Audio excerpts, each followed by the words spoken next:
Today, I want to tell you a story so quiet it almost disappears, yet so powerful it can stop the cold itself. Set deep in the American West, where winter rules the land and mercy is rare.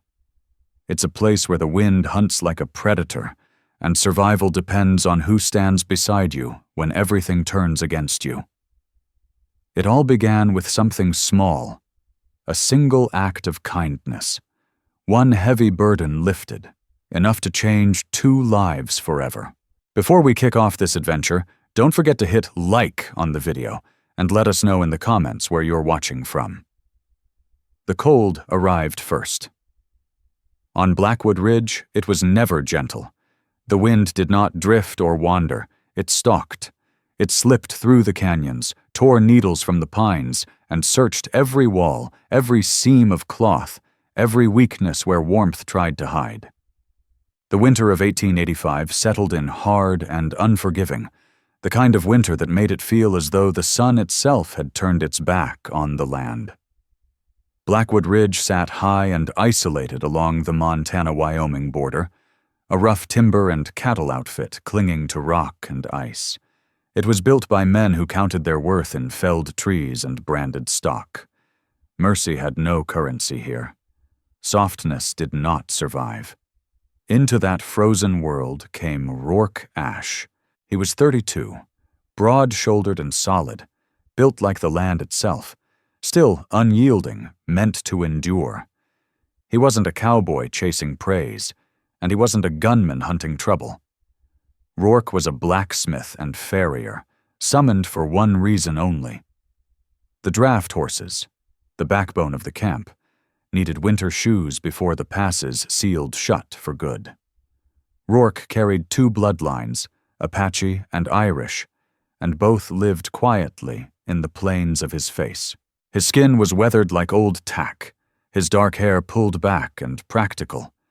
He gave little away with his expression, but his hands told everything. They were large, scarred by fire and steel, hands that could bend iron to will, then steady a panicked horse without a word. The ridgecutters didn't welcome him.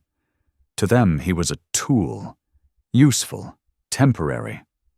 They paid him well because no one worked iron like he did, but they treated him like a stray that wandered too close to the heat. Rourke didn't care. He wasn't there for approval. He was there to work. He set his forge near the stables.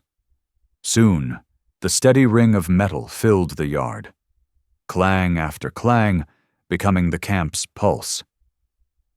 But Rourke wasn't the only one fighting the cold and the indifference of Blackwood Ridge.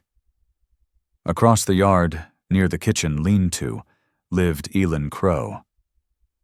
Elen was 27 and had mastered the skill of being unseen. She wasn't allowed in the bunkhouse. She wasn't welcome at the main table. She was the camp's laundress and seamstress, a title that sounded kinder than the truth. Her days were ice and lie. Before dawn ever hinted at light, Elen stood in the wind, breaking thick skins of ice that sealed the wash basins overnight. Her hands were raw, split open, bleeding beneath the cold. Steam wrapped her arms as she stirred boiling vats, scrubbing the heavy wool of men who never met her eyes. She wore a coat too large, shapeless and gray, swallowing her whole. It hid her well, and here, being hidden meant surviving.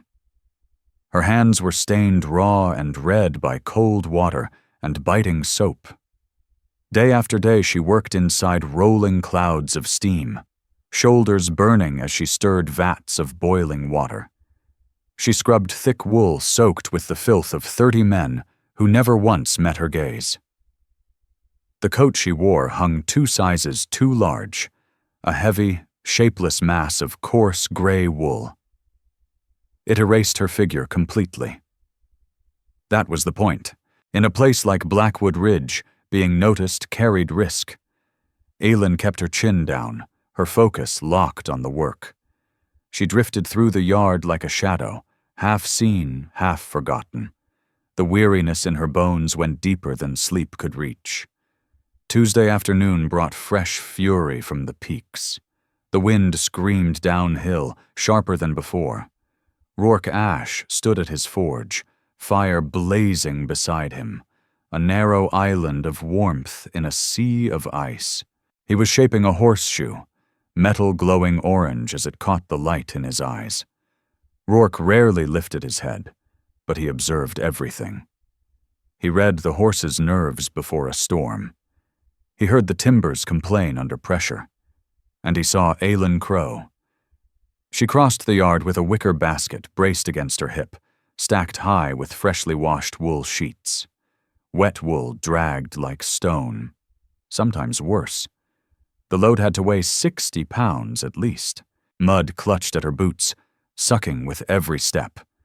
Rourke paused, hammer suspended mid-air. He watched her strain forward, breath breaking into white bursts. Then it happened.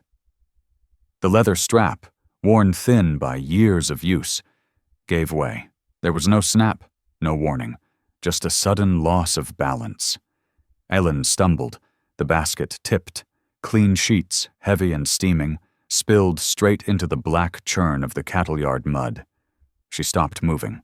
Her shoulders folded inward as she stared at the ruin, hours of brutal labor erased in a heartbeat. From the bunkhouse porch came laughter, sharp, cutting. Bram Vale stood there with a tin mug in his hand, savoring the small power he carried. "Well now," Bram called, his voice slicing through the wind. "Look at that. Clumsy girl, pick it up and wash it again." He grinned.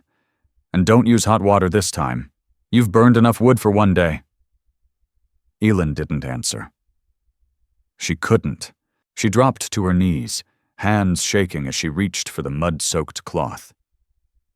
Rourke said nothing. He didn't look at Bram Vale. He set his hammer on the anvil. The ringing metal fell silent, leaving the yard heavy and still. Then he stepped out of the smithy. He didn't hurry.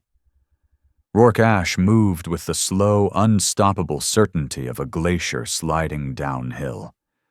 He walked straight into the mud, heedless of the cold, heedless of the foreman staring from the porch. When he reached Elen Crow, he stopped. She recoiled, bracing for a sharp word or something worse. It didn't come.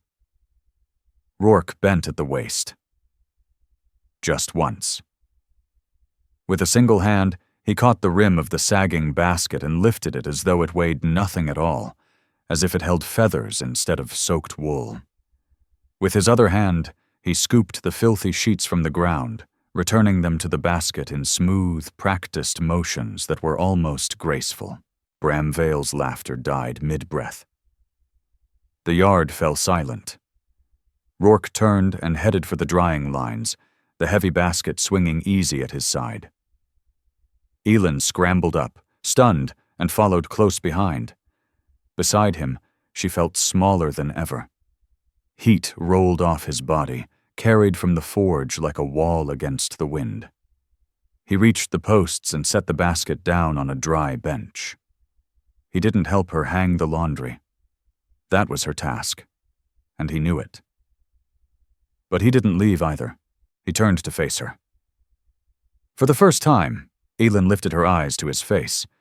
It was weathered and hard-lined, shaped by years of labor. But his eyes held no cruelty. They were steady, deep, and calm, like water flowing unseen beneath winter ice. Rourke's gaze dropped to her hands. They trembled uncontrollably, knuckles split open, blood red and swollen from cold and lie. He studied them for a long moment, a crease forming between his brows. Then, slowly and with care, he reached into the deep pocket of his leather apron. He drew out a small, battered tin. Hoof salve. A mix of lanolin and beeswax, meant to seal cracked hooves and keep frost rot at bay. He set it on the fence rail between them. Elen stared at the tin, then at him, her breath catching hard in her chest. "For your hands," Rourke said. His voice was low, rough as crushed stone. Quiet. Final. He didn't wait for thanks. He didn't smile.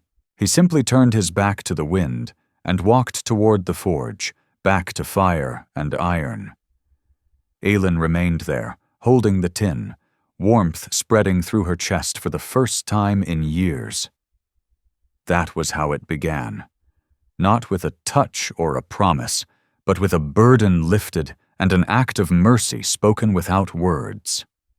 In a land where cold ruled without pity, snow didn't merely fall on Blackwood Ridge. By early December, it had taken possession.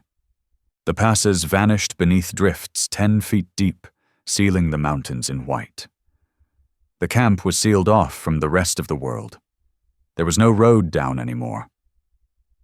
The saws went quiet, their teeth stilled beneath the snow. All that remained was the wind, rattling the bunkhouse eaves, and the low, restless sounds of cattle pressed together for warmth. Rourke Ash stayed. There was no real choice. The way out had vanished, buried deep until spring loosened the mountain's grip. While the ridge-cutters complained and gambled their pay away in the smoke-choked bunkhouse, Rourke made his place in the barn. He slept among the draft horses, their massive bodies giving off enough heat to blunt the worst of the cold. It was a spare life, steady and alone, measured by breath and hoofbeats. Elen Crow had no such shelter. She slept in the lean-to off the kitchen, a rushed addition thrown together from green wood that had shrunk and twisted with time. Wind slipped through the cracks in the boards. Frost crept along the inside walls, blooming into pale, lethal patterns like lace. Each night was a fight, curled tight beneath thin blankets, listening to wolves cry from the high timber. Then, as winter settled deep, something changed. It was quiet, almost invisible, like the turn of a season. It began with the water. Every morning, Elen rose before first light. Her hardest task came first, hauling water from the pump to the wash vats. The buckets, banded with iron and made of oak, weighed 40 pounds empty, and nearly twice that when full. For 3 years she had dragged them through ice and mud, shoulders burning, fingers stiffening into claws. But one Tuesday, she stepped into the gray, cutting dawn, and stopped short. The bucket sat beside the vats. Full. Thin steam lifted from the water, dissolving into the frozen air. Elen blinked, rubbing sleep from her eyes, and scanned the yard. It was empty. The snow lay untouched except for a single set of large, deliberate boot prints leading back toward the stables. The next morning, it happened again. And the morning after that. Then came the wood. Her stove was an old cast-iron brute, temperamental and hungry. Splitting kindling with her dull hatchet stole precious minutes each day. But now, a neat stack waited by her door. Not dumped. Prepared.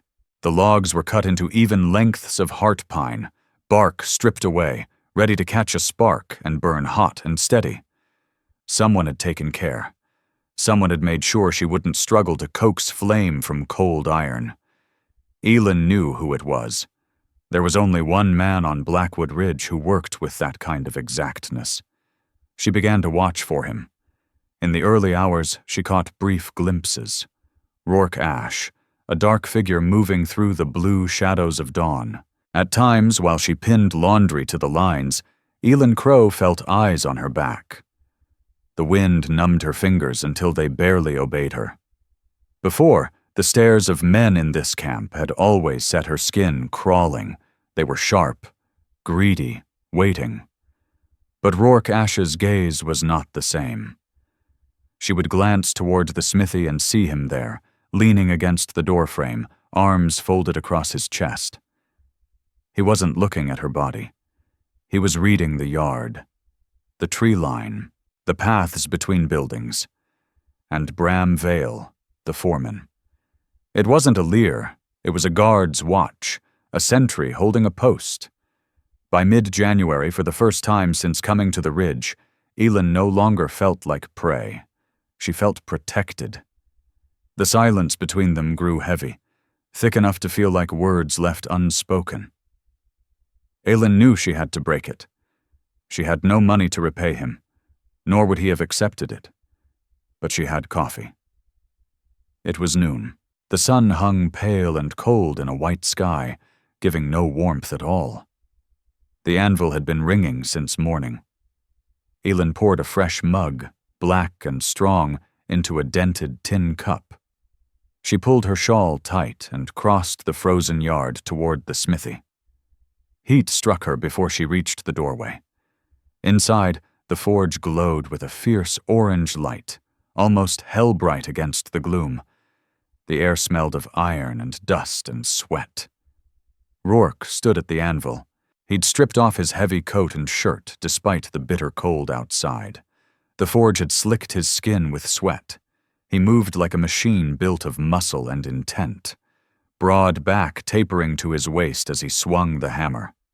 Clang, clang, clang. Sparks burst outward in wild, beautiful arcs, dying as they struck the dirt floor. Elen paused in the doorway, caught between fear and awe. He looked dangerous, like a force barely contained by flesh. He sensed her before he saw her. The hammer fell silent. Rourke turned, chest rising and falling as firelight traced the sheen of sweat across his shoulders. He wiped his brow with the back of a soot-darkened hand and met her eyes. "Ma'am," he said, his voice low and rough, deeper than the fire itself. "I brought you this," Elen replied. Her words sounded thin in the heavy air. She stepped forward and offered the cup. "It's fresh." Rourke glanced at the coffee, then at her. He took a rag from his belt, wiped his hand clean, and reached out. His fingers brushed hers, calloused skin against cracked knuckles. The contact sent a sharp jolt through her, nothing to do with winter or static, and everything to do with the man standing in front of her. The tin cup looked ridiculous in Rourke Ash's hand. He took a long pull, eyes closing briefly as the warmth slid down his throat. "Thank you," he said at last. Elen found a sliver of courage. "For the water. And the wood." He shrugged, one shoulder rolling easy. "Wood needs splitting. Water needs hauling. Not by you." She tried again, but he gave no reply. He turned back to the forge.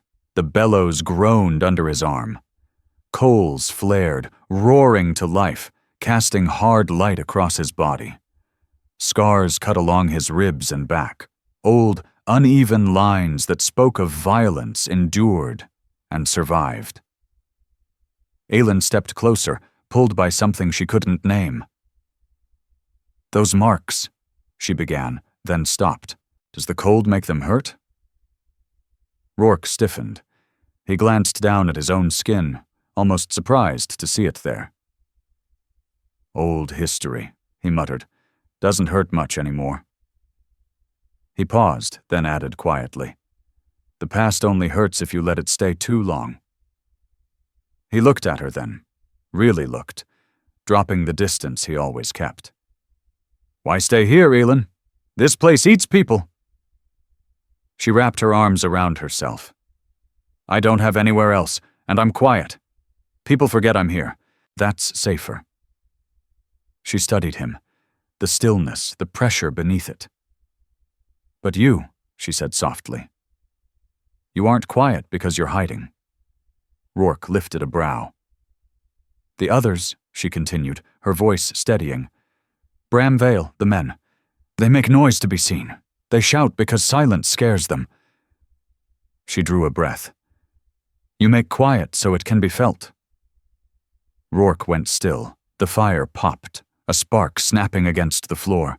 He looked at her with sudden, raw vulnerability, as if she'd reached past iron and ash and touched something he kept buried. He set the cup on the anvil. "I'm saving," he said, abrupt, a confession. There's a valley, he went on, gaze drifting beyond the walls. South of here. Snow leaves early. Soil's black and deep. You can grow things that last. He met her eyes again, open now, fierce. I'll buy 40 acres, build a cabin that doesn't leak, raise horses that don't die pulling timber. He lifted a pair of tongs, turning white-hot iron in the fire. I want land, he whispered. Almost to himself, he added, good soil, no masters. A place where a man could wake and hear nothing but the wind moving in time with his own heartbeat. Elen Crow listened, her chest tight with something that ached and warmed all at once. It wasn't a hunger for gold or power. It was a vision of peace, of dignity earned and kept. It sounds wonderful, she whispered. Rourke Ash looked at her, and for a brief moment the iron stillness fell away. The faintest trace of a smile crossed his mouth. It will be, he said. Someday. He drew the iron from the fire, white-hot and ready to take shape. As the hammer rose and fell again, its steady rhythm filling the shop, Elen understood that the warmth around her didn't come from the forge alone. It came from the man standing beside it. She left the smithy and stepped back into the cutting wind, yet the cold no longer felt as deep. She had seen the fire now, and certainty settled into her bones. She didn't want to remain another ghost on Blackwood Ridge. She wanted that valley. She wanted spring. February came not as a visitor, but as a siege. In the high country they called it the month of madness, the time when bunkhouse walls seemed to close in inch by inch on the men trapped inside. Snow lost its beauty and became something to hate. Cards were worn thin. Stories had all been told. Whiskey ran low. What remained was a sour, burning restlessness. At Blackwood Ridge, cabin fever didn't just breed boredom. It bred cruelty, and the cruelest of them was Bram Vale. The foreman began drinking early, the stink of cheap rye clinging to him like rot. His eyes, once merely cold, turned glassy and uncertain. He prowled the camp like a caged animal, hunting for something to tear into. More often than not, his gaze found Elen. It began with the ledger. On a slate-gray Tuesday afternoon, Bram kicked open the wash shed door. Elen was bent over a heavy canvas tarp, arms aching, hands submerged in lukewarm water because firewood was being rationed. Bram loomed over her, swaying slightly. He slapped the camp ledger against his leg. "You're costing us, girl," he slurred. Elen didn't look up. "I'm doing the work." "You're using too much soap," Bram snapped, spittle flying. He flung the ledger onto a dry table. "Lye costs money. Tallow costs money." Then he sneered. "And you're scrubbing the life out of everything just to look busy." It was a lie. They both knew it. The soap came from rendered fat and ash. It cost nothing but sweat. Truth didn't matter to a man spoiling for a fight. "I'm docking your pay," Bram Vale said, a cruel curl twisting his mouth. "Half wages this month. Maybe that'll teach you thrift." Elen Crow went still, hands sunk in greasy water. Half wages meant no extra flour. It meant hunger. She lifted her eyes to him. "I can't live on half," she said quietly. He stepped closer, crowding her space. The stink of whiskey rolled off him, sharp, sour, dishonest. "Then maybe you should find another way to be useful around here," he whispered, his voice dropping into a low, suggestive rasp.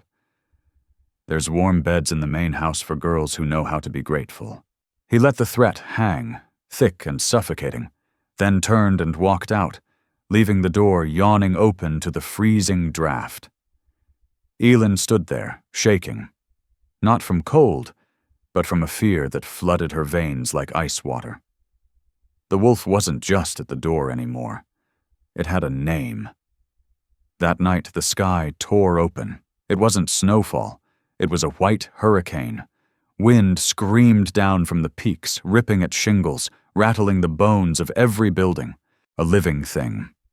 Hungry, searching for a way inside. Elen lay in her lean-to, wrapped in every scrap she owned. The room was barely a shed, nailed onto the kitchen's side. Thin green boards groaned under the assault. Around midnight, the wind shifted. It struck the north wall like a battering ram.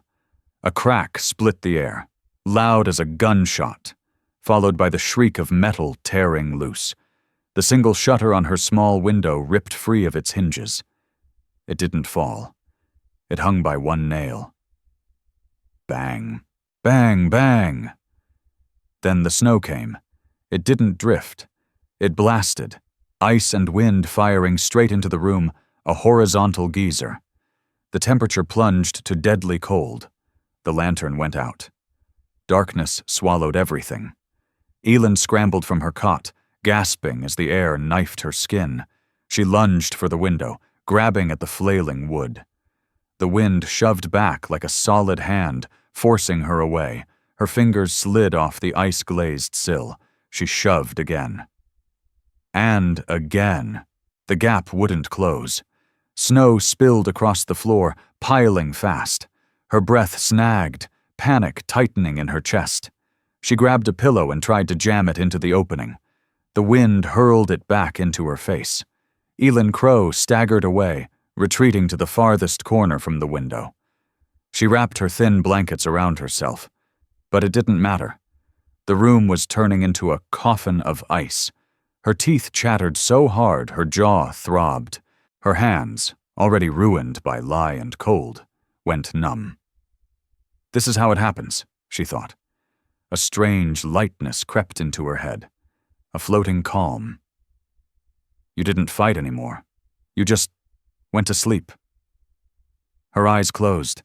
The scream of the storm dulled into a distant hum. Then a sound cut through it. Not the wind. Thud. Thud. Thud. Heavy boots on the porch outside the window. A dark shape blocked the white chaos. A hand, huge, wrapped in thick leather, seized the flailing shutter. The banging stopped. Elen's eyes flew open. Through the darkness, she heard a grunt, strained and low. Someone was out there. Someone was fighting the storm, holding the wood in place by sheer strength. Then came metal striking metal. Whack! Whack! Whack! One nail. Then another. Then a third. The shutter was driven back into its frame. The torrent of snow was cut off. The wind dropped from a scream to a muffled moan. Silence flooded the room. Heavy, abrupt. Elen sat frozen in the corner, shaking violently, her body unable to summon warmth. Footsteps moved from the window to the door. The latch lifted. The door swung open, letting snow whirl inside. Then it was kicked shut. Rourke Ash stood there, filling the space. Ice crusted his coat. Snow clung to his beard, his brows, the brim of his hat. He breathed hard, white plumes blasting from his nose like a beast in winter. In one hand, a hammer. In the other, a lantern. He raised the lantern. Warm gold light swept the room, the drifted snow on the floor, the frozen wash basin, and settled on Elen. She was curled tight, lips blue, skin pale as wax, shaking so violently the cot rattled against the wall. Rourke Ash didn't say a word. He set the lantern on the floor and placed the hammer on a crate. In 2 long strides he crossed the room. The space was so tight his knees nearly touched Elen Crow's. He tugged the glove from his right hand with his teeth, let it fall, and reached out. His hand hovered near her face. Cold rolled off her in waves. She wasn't simply chilled. She was slipping away. He began unfastening his coat, a massive thing of thick, shaggy buffalo hide, wool-lined and heavy as a saddle. He shrugged it from his shoulders. For a heartbeat, the coat held the shape of him. Then he didn't just lay it over her. He wrapped her in it. He tucked the weight around her trembling shoulders, pulled it tight, sealed her inside his warmth. The hide was heavy, pressing down in the best way. It smelled of wood smoke, leather, horses, and him. A deep, earthy scent that meant life. Heat trapped in the fibers started to bleed into her frozen skin. Rourke didn't step back. There was nowhere to retreat. He dropped to one knee in front of her, bringing his face level with hers. He reached out again. This time, he didn't stop. His hand, rough, calloused, scarred by fire, cupped her cheek. His palm was hot, shockingly hot against her ice-cold skin. His thumb brushed her cheekbone, wiping away a tear gone half to ice before she knew it had fallen. The touch sparked through her. In the cramped, dark lean-to, with the storm howling inches away, the world narrowed to two things: the weight of his coat and the heat of his hand. Elen looked into his eyes. The darkness there had softened. The hard mask was gone, replaced by something fierce, protective, dangerous. "I tried," she whispered, teeth still rattling. "I couldn't fix it." "Shh," Rourke murmured, his voice a low rumble in his chest. "It's holding. It won't break again."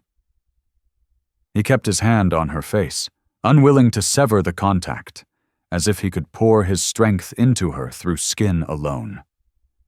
He leaned closer, his forehead nearly touching hers. The air between them shifted. This wasn't only about surviving the night anymore. It was an acknowledgement of something built quietly between hauled buckets and stacked wood. "You listened to me, Elen," he said, voice rough with an emotion he rarely allowed. Each word landed heavy as iron. "I won't let the cold take you."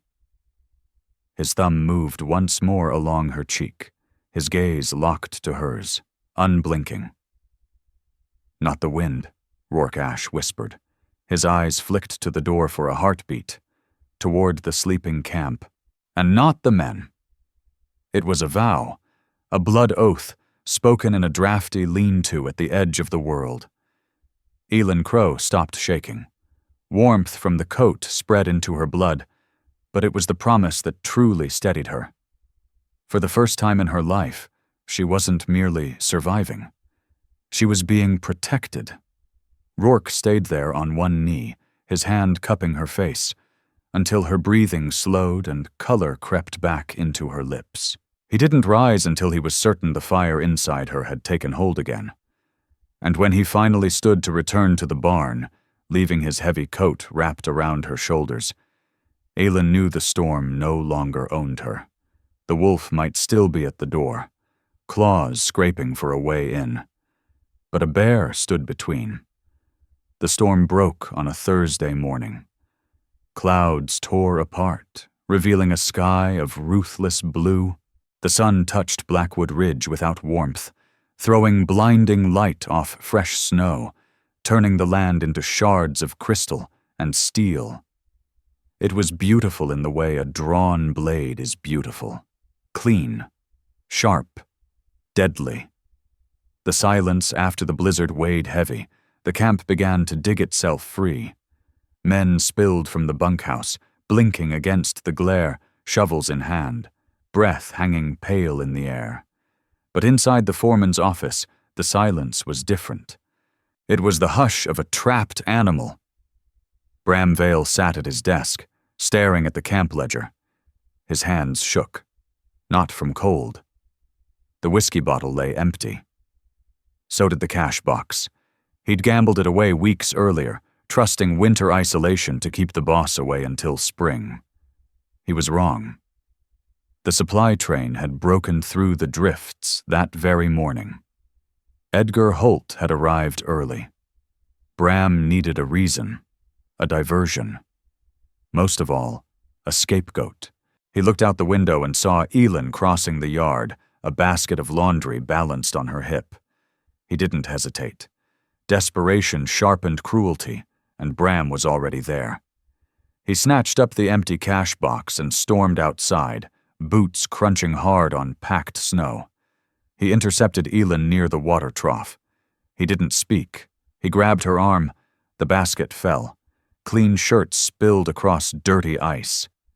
"Thief!" Bram roared. The word bounced off canyon walls, shattering the morning calm. Elen stumbled. She tried to wrench free. "Bram, let go!" "What do you think you're doing?" Bram Vale shouted, hauling her towards the center of the yard. "Don't play innocent with me."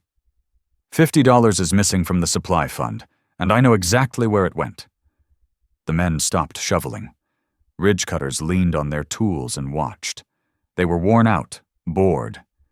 And this was something to break the monotony. No one stepped forward. No one asked for proof. In a place like this, the foreman's word was law, even when it was a lie.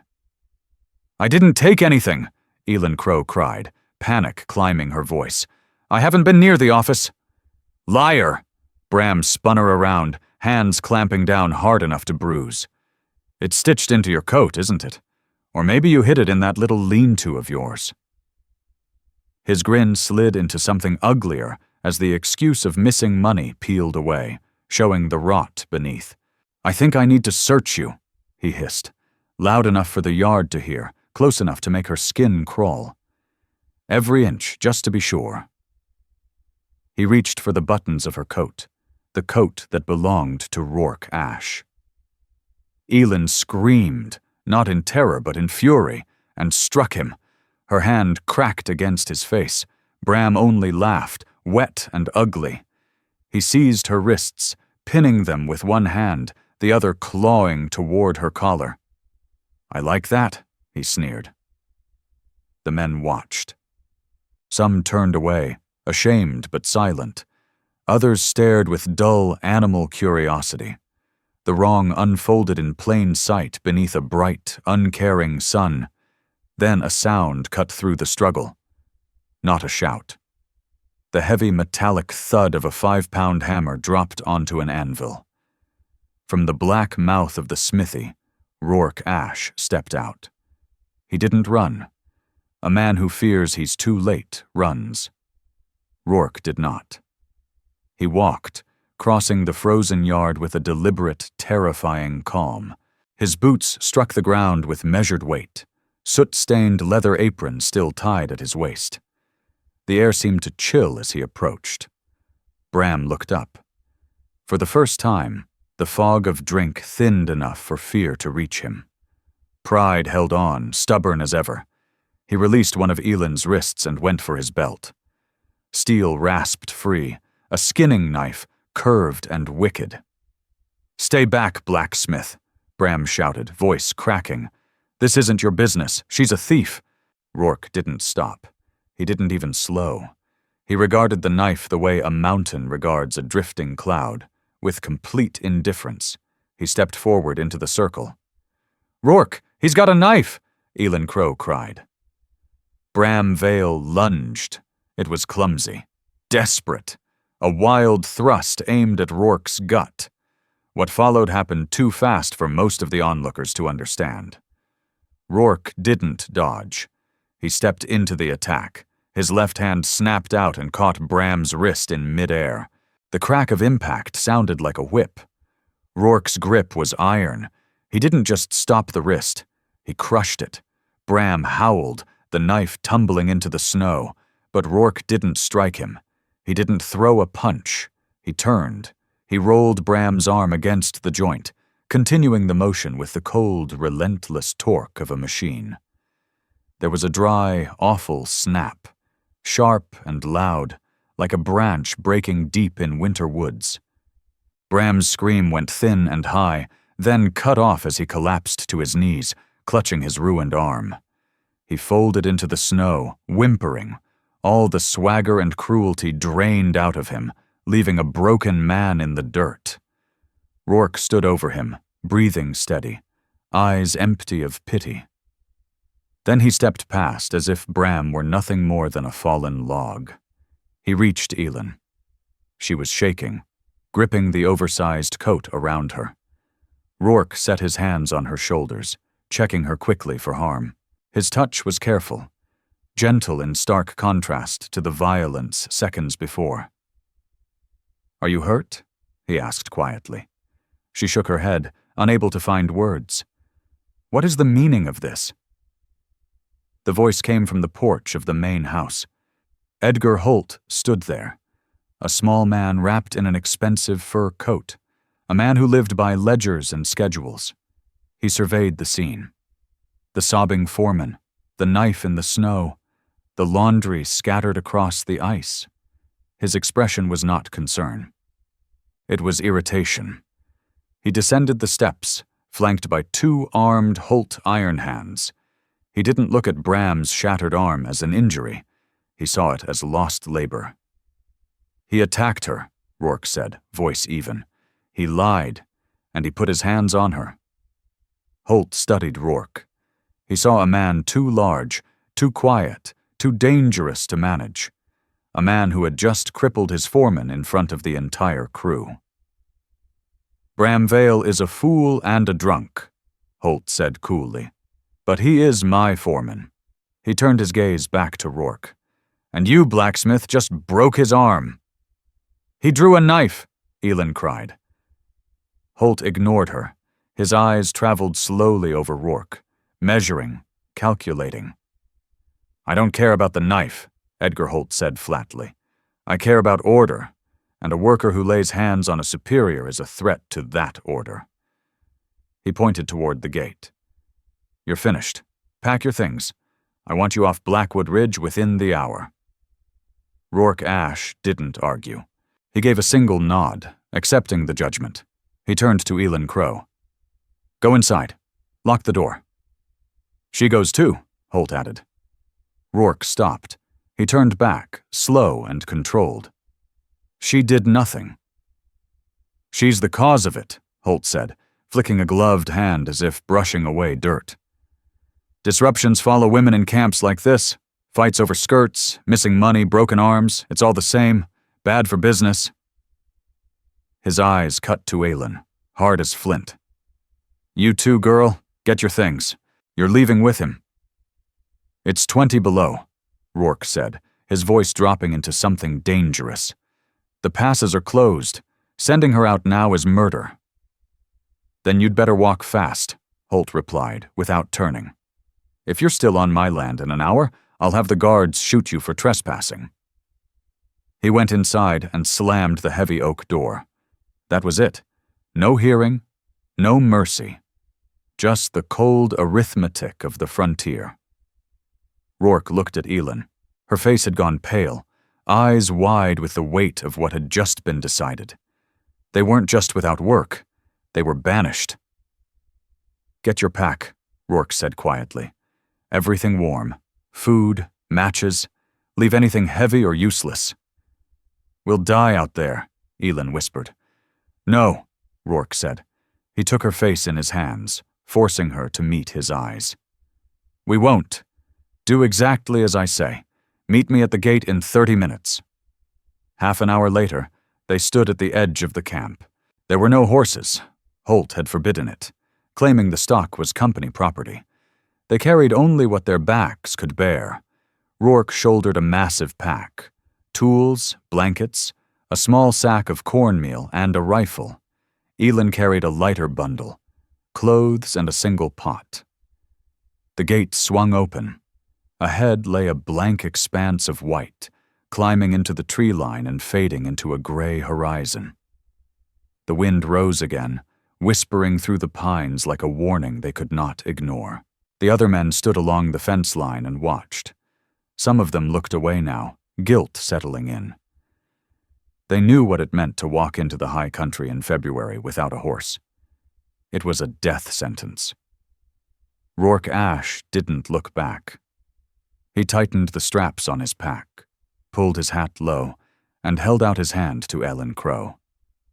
She looked once more at the camp, the only home, however brutal, she had known for 3 years.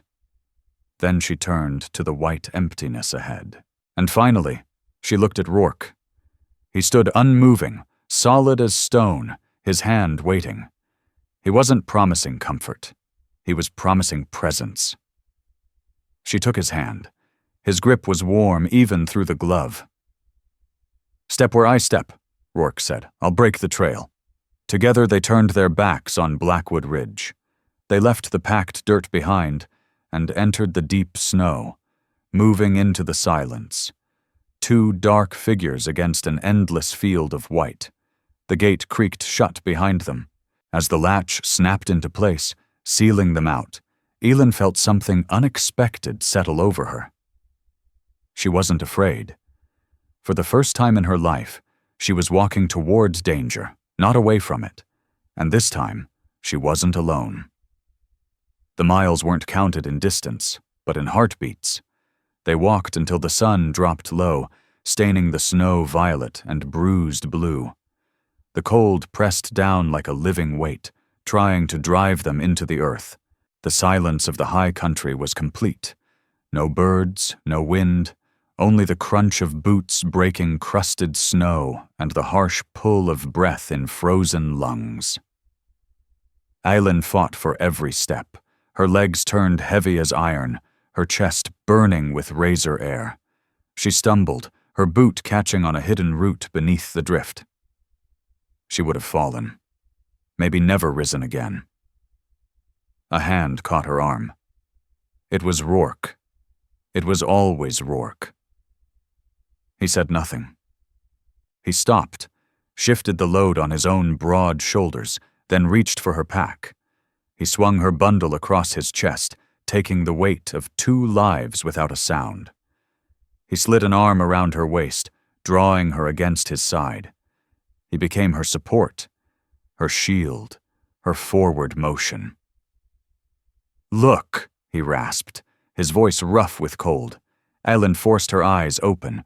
Through the gray dusk, a shape rose from the snowdrifts. A cabin. Or at least it had been once. An old trapper's line shack lay half-buried beneath the snow, abandoned years earlier by a man who had either moved on or never made it back. The roof sagged under 3 feet of white.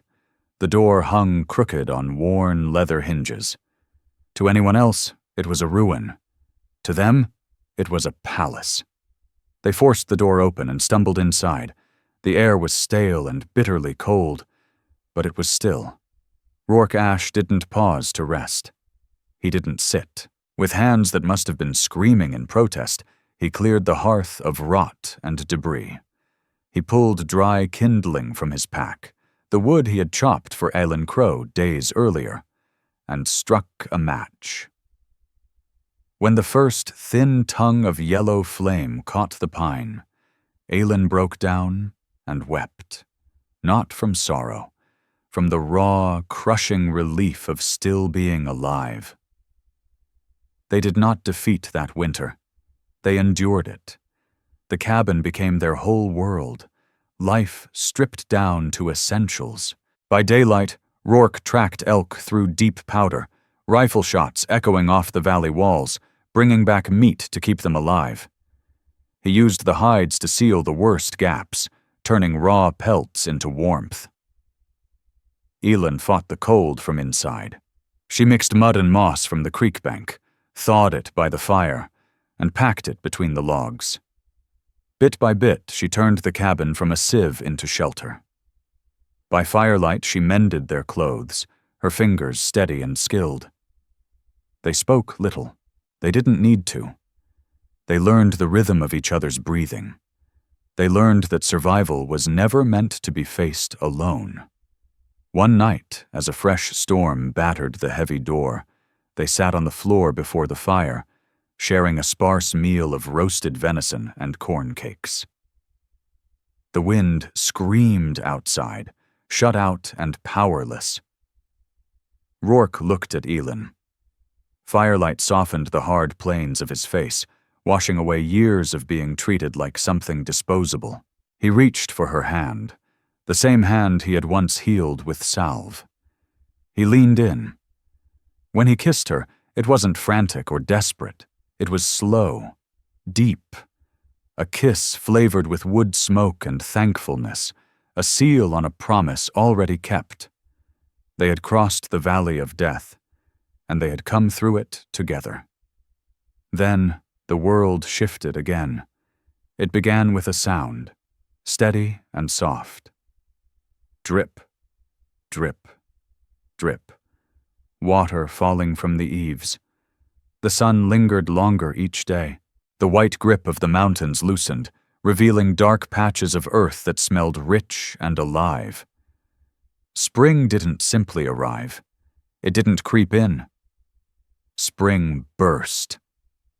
They packed their few belongings one last time and didn't turn back to the trapper's shack.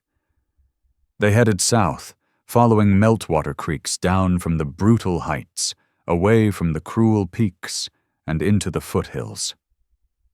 And there, they found it.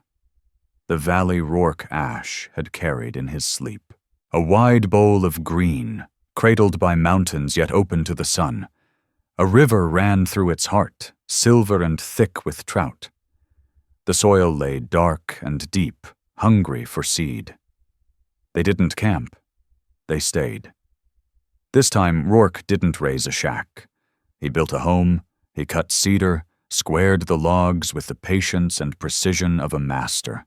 He set the porch facing east, so mornings would begin with sunrise and coffee. He built a forge, not for shoeing horses for ungrateful men, but for shaping tools meant for his own ground. Elen Crow planted the garden.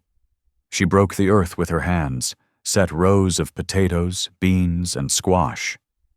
Along the fence line, she planted flowers, wild columbine and sunflowers, because they were done merely surviving. They were living.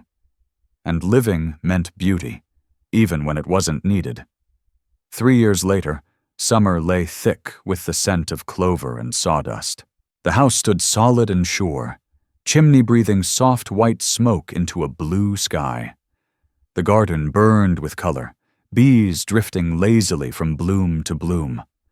On the porch, a cradle rocked in the breeze. Inside slept a child, a boy with his father's dark eyes and his mother's quiet steadiness. Elen sat on the steps, snapping beans into a bowl. She looked up as a shadow crossed her. Rourke came from the forge, dirty, tired, streaked with sweat and ash. But he walked tall. He walked like a man who owned his own soul. He stopped at the porch and said nothing. He rested his scarred hand on Elen's shoulder, squeezing gently. She leaned her cheek into his knuckles. Together they looked out over the valley. The grass whispered in the wind. But it was a gentle wind now. They say the West was won by guns and gold, by loud men with sharp ambitions and colder hearts. They were wrong. For Rourke Ash and Elen Crow, it was won by a quiet fire, by a love that never needed to shout to endure. In a world that tried to break them, to freeze them, to cast them aside, they chose the most dangerous thing of all. They chose to live, the most defiant choice of all. They built a home, and in the deep quiet of that valley, if you listen closely, you can hear the sound of victory. It doesn't come as a gunshot or a shouted claim. It comes as a hammer striking an anvil, as a woman humming softly to a child, as the steady rhythm of two hearts that finally learned where they belong. This is the story of Rourke Ash and Elen Crow. A reminder that the greatest heroes are not always the ones who take cities or spill blood for a name carved in stone. Sometimes they are the ones who endure the cold, who choose kindness over cruelty, who build instead of destroy. In a land that tried to break them, freeze them, and erase them, they chose a quieter triumph. They chose warmth. They chose dignity. They chose love that did not need noise to prove its strength. And in that silence, they won. Finally, let me send my deep thanks to you.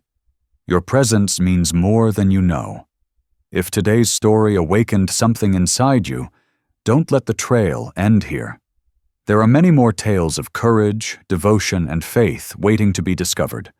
Subscribe, comment, share, and come back as we continue this unforgettable journey. Thank you truly. Aviso legal.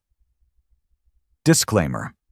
All stories are intended solely for entertainment and may include fictionalized scenarios or dramatization derived from historical contexts. While AI assists in production, human creators supervise and adjust every piece to maintain sincerity, credibility, and emotional quality. We adhere entirely to platform regulations regarding AI content, ensuring no deepfakes or misleading portrayals. Licensed materials are used responsibly. Republishing, modifying, or extracting content without authorization is not allowed. We appreciate every viewer who respects originality and creative effort.